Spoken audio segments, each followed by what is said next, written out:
निष्काम भक्त का मतलब ये होता है कि निष्काम भक्त भक्ति तो करता है भगवान की, लेकिन वो भगवान से कुछ मांगता नहीं, निस्वार्थ भाव की भक्ति करता है, कुछ नहीं मांगता है, उसको निष्काम भाव की भक्ति कहते हैं। और निष्काम भाव की भक्ति ही सर्वोपरि होती है। भगवान की भक्ति करो लेकिन कुछ मांगो नहीं, क्योंकि भगवान खुद सब कुछ जानता है कि तुमको क्या चाहिए। क्योंकि जो इंसान होता वो नहीं जान पाता है कि भाई तुम पर कौन सी मुसीबत है, लेकिन भगवान तो सबको देख रहा है किस पर कौन मुसीबत है। और अगर ये मेरे दरबार में आता है तो पहली बात इस पर कोई मुसीबत ना आवे, और अगर आती है तो कौन सी मुसीबत इसके ऊपर है। तो भगवान खुद ही तुमको देखे, वो खुद तुम्हारी मुसीबत का निवारण करेंगे, मांगने की कोई जरूरत नहीं। तो जो मांगता नहीं है भगवान उसके हाथ से बिक जाते हैं, फिर वही होता है जो भक्त करता है। बस यही अंतर होता है निष्काम भाव की भक्ति में और काम भाव की भक्ति में। तो दो प्रकार के भक्त होते हैं। तो हम ये नहीं कहेंगे कि कुछ ऐसे भक्त होते हैं जो कहते भाई ये धर्म कार्य हो रहा है, ये रोज रोज नहीं होता है, दान करने का एक साधन होता है। कथा में क्या रखा है? कथा में तो एक बैठने का साधन है, कथा के माध्यम से थोड़ा बहुत दान दक्षिणा हो जाता है, भंडारा इत्यादि हो जाता, लोग भोजन करते तो कितना अच्छा लगता है, जहाँ पर 200-400 लोग बैठकर भोजन करते हैं। ये भाव इसी के सहारे मिलता है, नहीं तो कौन क्या कर पाता है। तो ये एक बहाना होता है भगवान के प्रति अपना कर्तव्य निभाने का। अब कुछ लोग ऐसे होते हैं कि होता है तो होने तो हमसे क्या मतलब। तो ये जो भाव हैं अनेक प्रकार के होते हैं, लेकिन हम पहले आप लोगों को बता दें कि आप लोगों ने कर्ण का नाम सुना होगा। कर्ण का नाम, ये कर्ण वो नहीं है जो दोपहर में हम सुना रहे थे आप लोगों को। दान का भाव क्या होता है, ये कर्ण दूसरा कर्ण था। उस कर्ण का नियम ये था कि ये कर्ण जो था ये बहुत बड़ा दानी था, और इतना बड़ा दानी था कि रोजाना एक भट्टी के ऊपर बड़ी सी कड़ाही रख देता था, और कड़ाही में लबलब तेल भर देता था। और जब कड़ाही खूब अग्नि से उबलने लगती थी, खौलने लगती थी, तो कर्ण उसी कड़ाही में कूद जाता था, अपने शरीर को जला के नष्ट कर देता था। ये माता जी का परम उपासक था। अंत में माता जी आकर के इसको अष्टपिंजर से फिर जीवन दान देती थी, और जीवन दान देने के बाद कहती थी कि भक्तराज तुम्हें क्या चाहिए। तो ये 8 मन सोना मांगता था माता दुर्गा जी से, और 8 मन सोना ब्राह्मणों में वितरण कर दिया करता था। ये इसका नियम था। यानी भट्टी में कूद जाना, तेल में जल जाना, उसके बाद में माता जी जब प्रकट होती थी तो 8 मन सोना मांग करके ब्राह्मणों में वितरण करता था। ये इसका नियम था। और इनकी जो महारानी थी वो अन्नदान करती थी। कुछ वर्षों के बाद में कर्ण का प्राणांत हो गया। तो जब कर्ण मर के गया स्वर्गलोक में, तो चित्रगुप्त ने बताया, कहा महाराज ये बहुत बड़े धर्मात्मा हैं, बहुत बड़े दानी हैं, लेकिन इन्होंने हमेशा सोना दान किया है और कुछ नहीं किया है। तो थोड़ी देर बाद जब कर्ण को भूख लगी तो यमराज ने इससे कहा कि मुझे भोजन की भी जरूरत है, मुझे भोजन चाहिए। तो यमराज ने कहा भैया जैसा किए हो वैसा पाओगे। जो तुमने सोना मृतलोक में दान किया था ना, वो तुम्हारा सोने का ढोर लगा हुआ है, चले जाओ आराम से खाओ पियो और ठाट काटो। अब गए तो देखा सब सोने का ढेर लगा हुआ है, जितना जीवन में सोना दान किया था वो सब एक ढेर लगा हुआ दिखाई पड़ा। लेकिन सोना कोई खाने वाली चीज नहीं है। अब ये सोना देख देख करके खूब रोते हैं, गिड़गिड़ाते हैं। और जब महारानी गई तो महारानी को भी भूख लगी, लेकिन इन्होंने अपने जीवन में अन्नदान किया था। जब भूख लगी तो इनके लिए 56 प्रकार के भोजन आ गए, व्यंजन बनकर आ गए। और जितने समय महारानी भोजन करने चली तो कर्ण दौड़ते हुए आए, कहा देवी तुम रोजाना बिना खिलाए खाती नहीं थी, लेकिन आज तुम हमको छोड़ करके क्यों खा रही हो। तो महारानी ने कहा देखिए पति पत्नी का नाता हमारा तुम्हारा मृतलोक में था, यहाँ तुम ना मेरे पति हो और ना मैं तुम्हारी पत्नी। कर्ण ने कहा देखिए अपने थाल से थोड़ा हिस्सा हमें भी दो। लेकिन महारानी ने कहा बिल्कुल नहीं, जो तुमने किया है वो तुम्हें मिला है, और जो हमने किया है वो हमको मिला है। परम आदरणीय मनोज कुमार जी की तरफ से 21 मुद्राएं दान हुई है। भगवान की तरफ से मंगल कामना।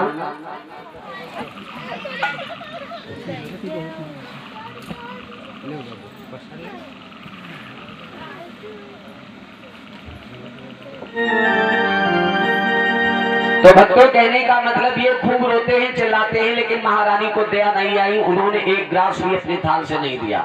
कहा जैसा किए हो वैसा तुम्हें मिला है और जैसा मैंने किया है वो हमको मिला है, तो इसलिए हमारे इस कर्म में तुम्हारा कोई हिस्सा नहीं। तो अंत में यमराज के सामने खूब रोए, कहा महाराज हम नादान थे, तो जीवन में हमेशा सोने दान किया और कुछ किए नहीं, तो इसलिए अब हमको थोड़ा मौका दे दो जिससे हम अन्न दान करें। तो यमराज ने कहा वैसे तो हम तुम्हें मौका नहीं देते, लेकिन तुम बहुत बड़े धर्मात्मा और दानी रहे हो, जो जीवन में भले सोना दान किया है लेकिन तुम दान किए हो, इसलिए हम तुम्हें 15 दिन का मौका देते। जाओ 15 दिन के लिए हम वापस तुम्हें मृतलोक भेज रहे हैं, खूब अन्न दान करना, उसके बाद जब आओगे तब तुम्हें यहाँ अन्न मिलेगा। तो ये जो कुंवर के 15 दिन बने हैं श्राद्ध के, ये कर्ण के मांगे हुए 15 दिन है। ये उन्हीं दिनों में आप पितृ विसर्जन करते हैं और श्राद्ध इत्यादि करते हैं, तर्पण इत्यादि करते हैं। तो इस प्रकार से आज भी ये रीत चल रही है, लेकिन जो जैसा करता है उसको वैसा ही मिलता है। लेकिन कभी कभी आप लोगों ने सुना होगा कि मनुष्य जीवन भर दान करता है, धर्म करता है, पूजा पाठ करता है, भजन इत्यादि करता, सब कुछ करता है, लेकिन अंत में उसे मिलता क्या है? नरक। ऐसा क्यों होता है? मनुष्य अगर दान धर्म पूजा पाठ यज्ञ सब कुछ करता है, तो ऐसे धर्मात्मा ऐसे दानी को तो वैकुंठ चाहिए, लेकिन उसको नरक क्यों मिलता है? हम बताएंगे आप लोगों को ये पावन प्रसंग की सब कुछ करने के उपरांत अंत में मनुष्य नरक क्यों जाता है, उसको वैकुंठ क्यों नहीं मिलता है। लेकिन 2 बार नाम ले लीजिए भगवान का। बोलो श्री राम जय राम, जय जय राम।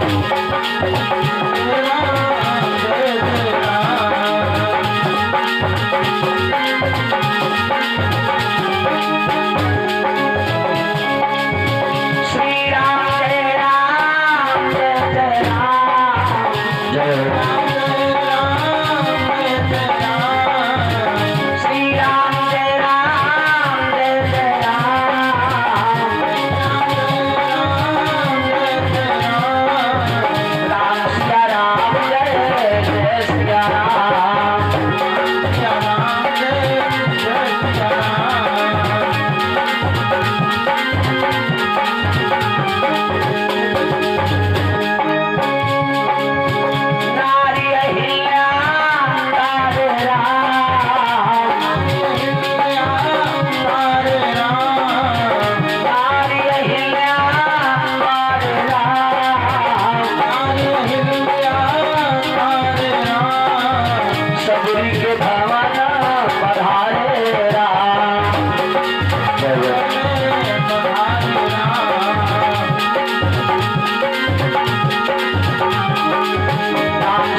आप लोगों ने नाम तो बड़ा सुंदर लिया, लेकिन एक बार जयकारा भी आप लोग जोर से लगा दीजिएगा।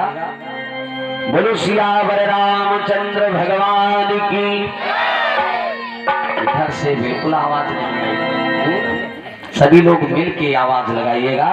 जहाँ सुमत तहाँ संपत्ति नाना, जहाँ सुमत होती है वहाँ सारी संपदा निवास करती है। बोलो अनंत बलवंत हनुमंत लाल की, सच्चे दरबार की जय हो। और ढेर जयकारा नहीं लगाए।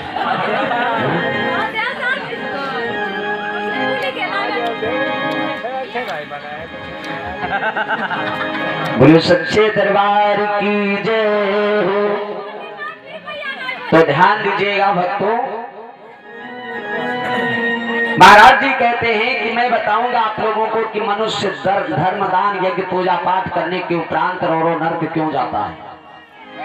जैसे कि कल एक आप लोग कथा सुन रहे थे महाराज सदन कुमार की संध्या काल में, उसी प्रकार से एक चंद्रवंशी राजा थे जिनका नाम था महाराज नहुस। महाराज नहुस के पास किसी चीज की कमी नहीं थी, सब कुछ था। उसने प्रण कर लिया कि मैं 100 अश्वमेध यज्ञ पूरी करूंगा और 100 अश्वमेध यज्ञ पूरी करके मैं इंद्र बन करके इंद्रासन प्राप्त करूंगा। क्योंकि वेद पुराणों का कहना है कि पृथ्वी का जो राजा 100 अश्वमेध यज्ञ पूरी कर देता है तो उसको इंद्र बना दिया जाता है, वो स्वर्गलोक का अधिकारी हो जाता है।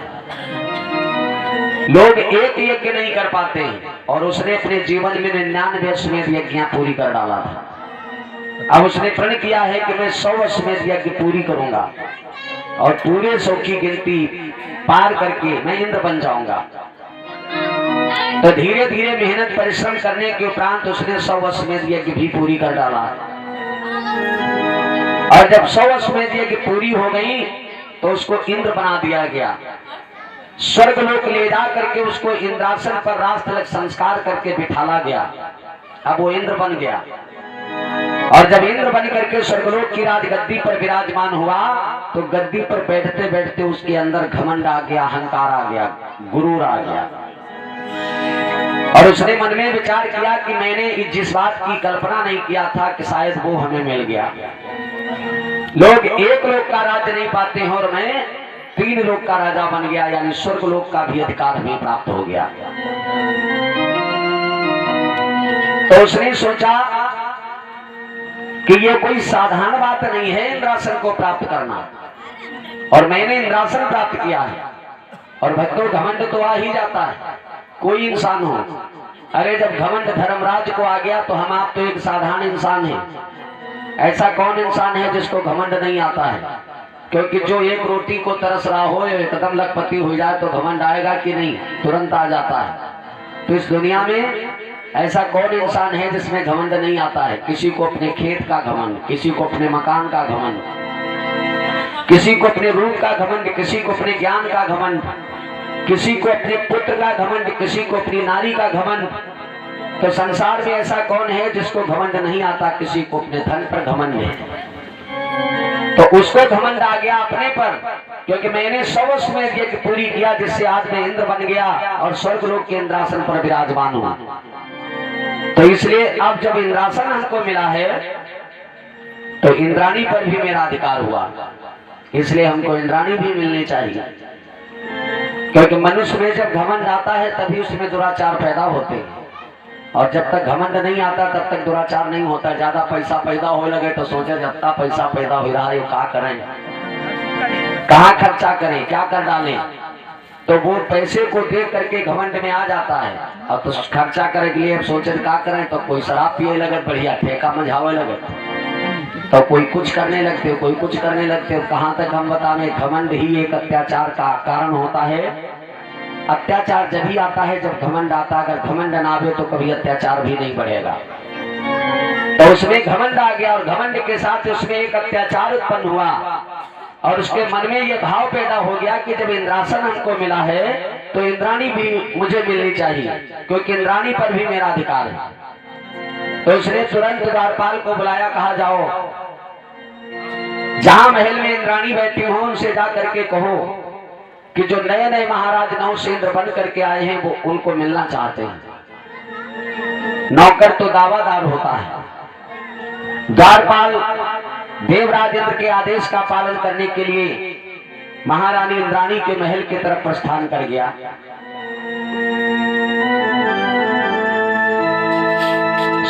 अश्वमेध कर नहुस नपति, 100 अश्वमेध कर नहुस नपति, जब बना स्वर्ग का अधिकारी।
वो द्वारपाल में जा करके इंद्राणी के महल में पहुंचा।